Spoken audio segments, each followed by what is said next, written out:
$1,150 plus was fundraised for the behind the scenes from donations. Just donations. Are you, if I'm any of the other media people in the space and I'm avoiding this dude, you think, why? How?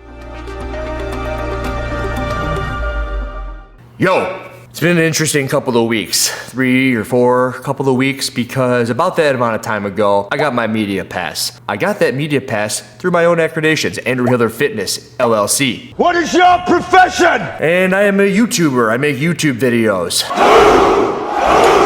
Sponsored by California Hormones and C4. I go into CrossFit affiliates. I make videos on no reps in the open, no reps in the quarterfinal, no reps in the semifinal. I make natty or nots on certain athletes in and out of the CrossFit space. I am using California Hormones. I am on steroids. But the thing that I've done and have been doing much longer than a lot of you guys know is when I was, 10, 12 years old, I had a little Sony CyberShot camera. I've been looking for that thing and I can't find it. But I was that weird little dude who, on a field trip to the museum, everyone's looking at dinosaurs.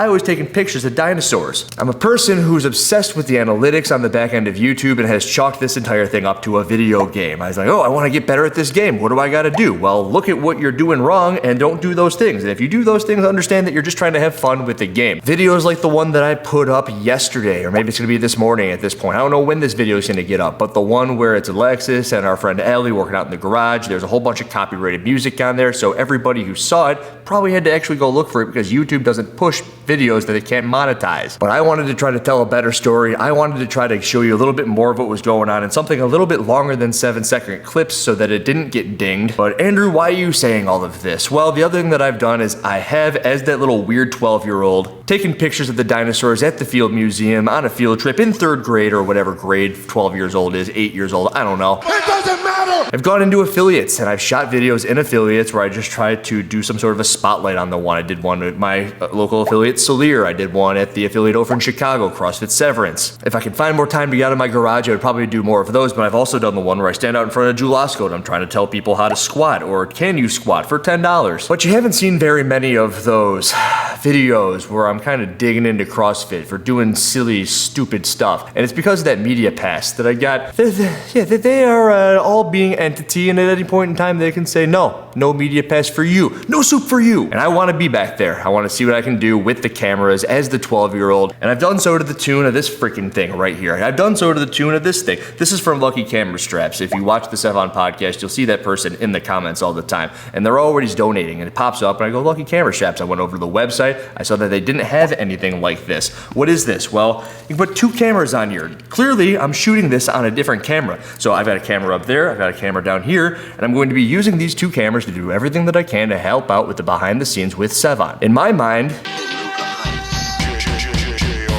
this week at the CrossFit Games is kind of a culmination. It is a thing that has led up to the climax that is this point right here, and you're putting everything on the line to do everything that you can to show it is what you got. Is this not why you are here? And what do I got? Camera skills of a 12-year-old. That's it. Tried to refine those a little bit, but I made a tweet earlier today, and the tweet, actually I don't even know if you can call it a tweet anymore. I called it an X. I made this X. I see this, like there's X's everywhere on Twitter. It's just X. Thanks a lot, Elon. I don't know what to call it. I X'd today, and my X said, sucking up to CrossFit this week? Question mark. And why? It's like, well, because I want to be part of this. This is what it's all about. This is what I've been doing this for.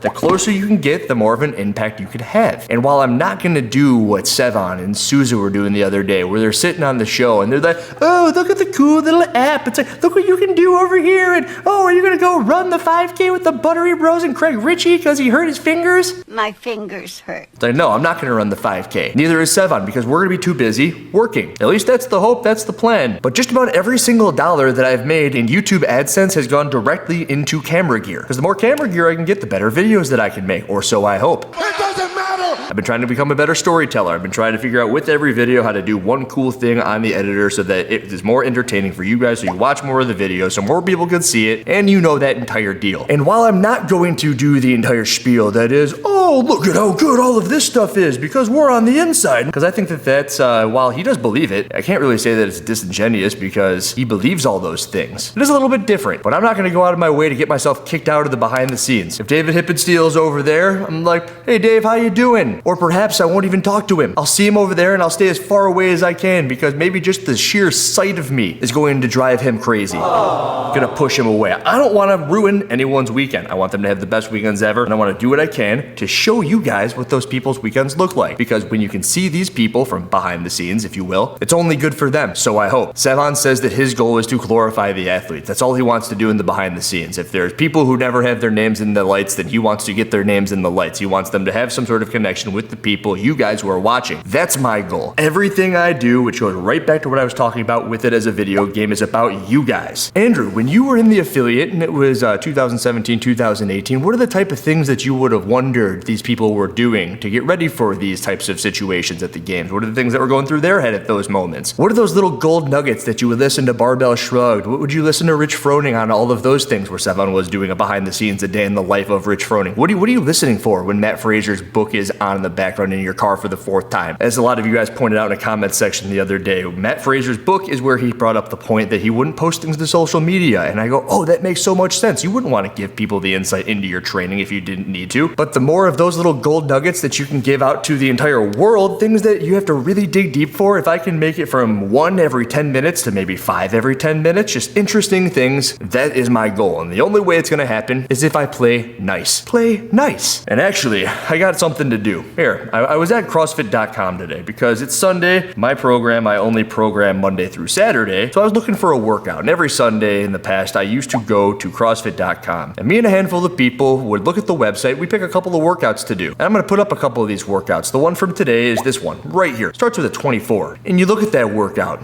And how does it make you feel? Tell me. How does this workout make you feel? Probably some sort of way. Okay, how about this one? Friday. 10 sets of the complex. 1 power clean, 1 hang clean, 1 split jerk. Okay.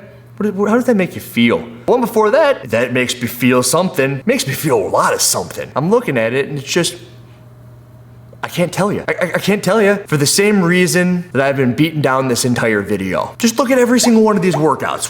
Do they look like they did? I don't know. Maybe they do. Maybe I'm not telling you how these workouts make you feel. They're quite literally the best workouts I have ever seen in my life. But yeah, that's the goal of the weekend. I'm going to be wearing my uniform. I'm going to have my cameras on. And I'm going to be getting as much footage as possible to give you guys the gold nuggets from the athletes that I looked for the entire time I was an athlete, that I was somebody who was taking in as much content as possible. The same way that I do. I've watched every single one of the Sevan podcasts where he's had all of these athletes on. I don't know how many he's had on. I'll look up after. It's probably something like 45 or 50 athletes of the 80 competing on the individual side. And I've watched every single one of those, which are no less than 45 minutes a piece. Do the math on that. What does that end up being? Something like 35 or 40 hours of content that I just got to sit there and I got to digest. It's a working week's worth of stuff to hear these athletes talk about because then I can ask better questions, which is genius on his end. He has a face-to-face conversation with all of these people. I actually thought that I was doing a disservice to my entire job this upcoming week by not asking Sevan if I could be on every single one of those calls with him. I wonder if he would have let me come on had I had asked. I don't like pushing my luck, but if I were on with all those athletes, then maybe they'd have a personal connection with me as well, and maybe I would have picked up on a thing or two here, but I'm happy with it the way it is. I'm excited to go to the games this week. Alexis is going to be running around. If you see her, say hi. I will be posting stuff to my Instagram. She will be posting stuff to her Instagram, and hopefully there will be something kind of cool that we're trying to do on the other side of the behind the scenes coverage. I'm making this after the fact, but this is incredible too. I was on the show earlier today with Mariah, who I talk about just after this little side blurb. See how there's no straps? It's because I'm doing this after, while I'm editing everything, and I had a thought. I did the math. There's a little tab over, and you can just add up numbers kind of quick, and for the behind the scenes coverage, the audience, there was upwards of 600 live listeners, and to put that into perspective, if you go into a high school auditorium, it fits, I don't know, 300 people. A lot of these high schools need to have other places to have their graduation. And Peter, Coffee Pods and Wise is coming, so I'm kind of making sure he's not here at any point. But that many people live listening. And $1,150 plus was fundraised for the behind the scenes from donations. Just donations. $50 here, $200 here, another $50. It's freaking insane. And I don't know how there are other entities in the CrossFit space that can look at this and think that there's anything other than good going on. Who's gonna give over $1,000 on one show in 2 hours to somebody that's bad? It's not feasible. It's not freaking possible. If I'm CrossFit and I'm looking at Sevan, there's no way that you think that anything is going to go on not on the up and up on his end. If I'm any of the other media people in the space and I'm avoiding this dude, you think, Why? How? That's more money than I bet if Logan Paul went live. If Logan Paul went live on YouTube, they'd have, I don't know, hundreds of thousands of people watching live. And they wouldn't make any money like that off of donations. No one's giving Logan Paul money for anything. And the dude who just did, I did the math already, 39 athletes in the course at 10, 15 days leading up to the CrossFit Games to try to promote the sport and for the betterment of all mankind, makes $1,000 in a span of 45 minutes just from donations from a freaking YouTube channel. It's freaking mind-boggling. Back to what we were talking about before. I think I'm gonna make Sevan do a vlog on the ride up there, because if you watch the podcast earlier from today, we will be driving up together. I'm gonna pick him up from the airport and maybe I'll just vlog the entire behind the scenes so that, as Mariah said, I can get a video out overnight. By the way, I'm really excited that Mariah is willing to work with me after the videos I've made on the past couple of documentaries, which